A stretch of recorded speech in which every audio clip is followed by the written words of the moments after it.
అమావాస్య రోజు భద్రం కళ్యాణ మండపం అనే కళ్యాణ మండపంలో ఈ కళ్యాణాన్ని నిశ్చయించుటకు బర్ఫని దాదాజీ గారు, సరోజిని అమ్మ, వనదుర్గమ్మ శుభాశీస్సులు ప్రసాద్ గారి గురువు వైకుంఠ పదం చేరారు.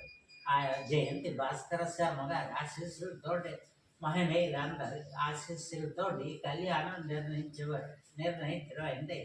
కావున ఈ కళ్యాణానికి వనదుర్గ ఆశ్రమ వాసులు అందరూ కూడా తప్పకుండా వచ్చి, ఇది మీ కళ్యాణం కాదు, మన కళ్యాణము, అమ్మ కళ్యాణం అని చెప్పి అందరూ వచ్చి, మాకు మనీ పవర్ తోటి సంబంధం లేకుండా మ్యాన్ పవర్ కావాలి. ఈ రోజుల్లో మనుషులు దేవుడు అంట పారిపోతున్నారు. నేను అసక్తుడిని ఇంత పెద్ద కార్యక్రమం పెట్టుకున్నాను కాబట్టి అమ్మకి మీరు ఎలా సహకరిస్తున్నారు, ఆ రోజుగా అక్కడ ఉన్న అమ్మవారికి